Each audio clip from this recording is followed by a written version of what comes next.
So guys, this is day 2 from Ghandruk हैन यो चाहिँ हाम्रो रुम हैन अब यो सामानहरु छ लथालिङ्ग सामान छोडेको छ बिहान सनराइज हेर्न गएको हैन सनराइज भइसकेको छ यहाँ देख्न सक्नुहुन्छ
ब्रेकफास्ट गर्दैछौँ हैन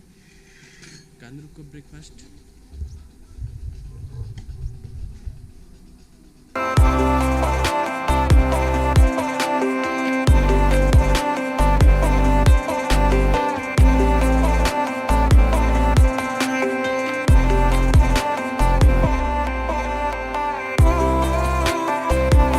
सो गाइज अहिले चाहिँ हामीहरू गान्द्रुकबाट फर्केर हो हैन अनि लगान्थ्यो गान्द्रुक चाहिँ यो माथिको हो हैन हामी माथितिर बसेको यो चाहिँ डे 2 हो यहाँ चाहिँ हाम्रो बाइकहरु पार्क गरेको छ यहाँबाट सिधै अफरोडिङ छ 10-15 मिनेट आधी घण्टा जति नै छ अफरोडिङ त्यस पछाडि पिच बाटोमा कुदाउने यहाँ पार्किङ छ बाइकहरु So guys, we are ready to go. अब गान्द्रुक छोडेर पोखरा जाँदैछौँ हैन साथीहरु रेडी हुँदैछन् हाम्रो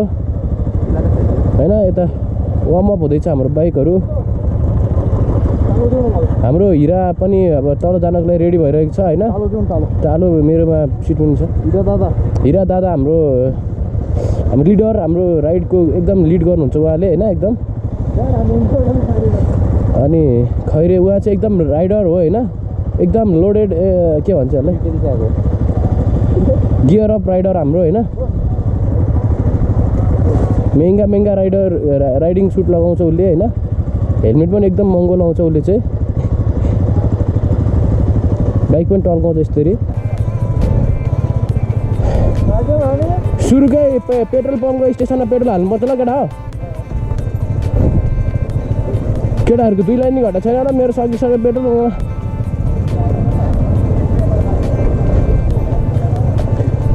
यो चाहिँ घान्द्रुकबाट देखिने माउन्टेन भ्यू है। अब बाटो एकदम अफरोड छ। हामी अफरोड एक्सप्लोर गर्न गइरहेका छौँ साथीहरू। कसम यार यो गाह्रो पो हुनु हो त यार। नि सन्तोष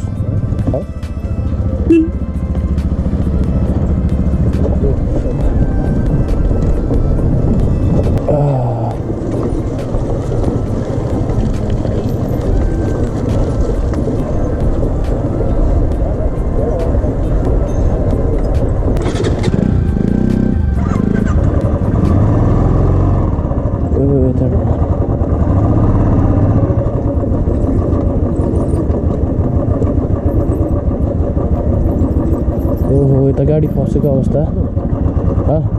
ए पर्दैन बे।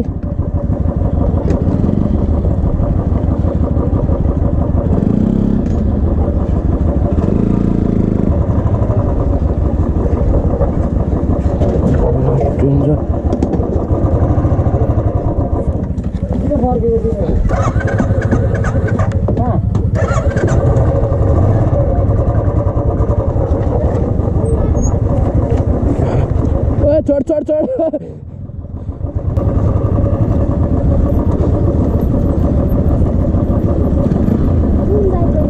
बुलेट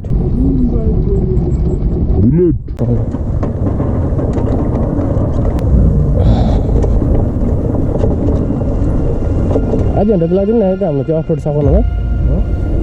वाटर क्रसिङ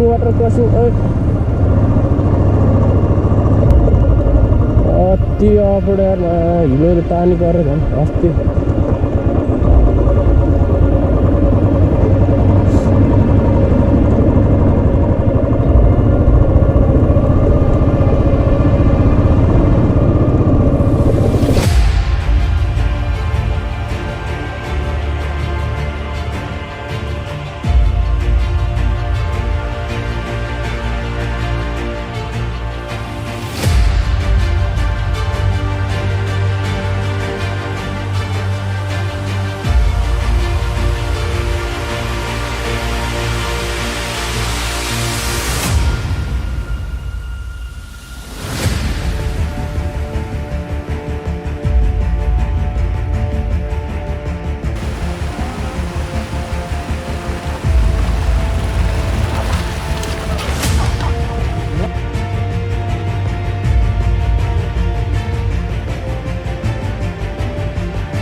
हाम्रोलाई चाहिँ त्यही 1 घन्टा 45 मिनेटदेखि 1 घन्टा ब्लग पनि हेर न केटा कहाँ झऱ्यो त्यस्तो नभन मैले कसम हो इम्पोर्टेड फ्रम जापान हो तर केटा बाइक फर्किँदाखेरि पेट्रोल पुगेन भने देऊ ल अलिअलि 200 रुपियाँ लिटर बिजनेसमा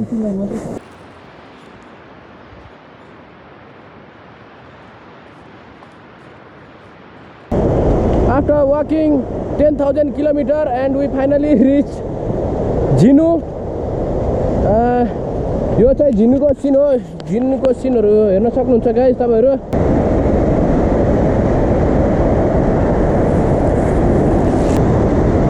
झिनु आइसकेका छौं गाइस हामी अहिले अनि यहाँ पानी एकदम तातो पानी आउँछ रे यहाँनेर सुनेको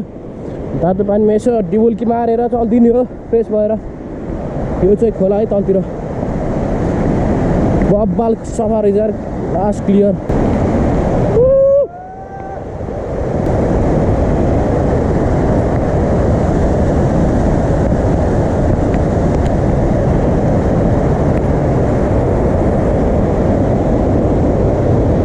तातो पानी आउने ठाउँ चाहिँ हो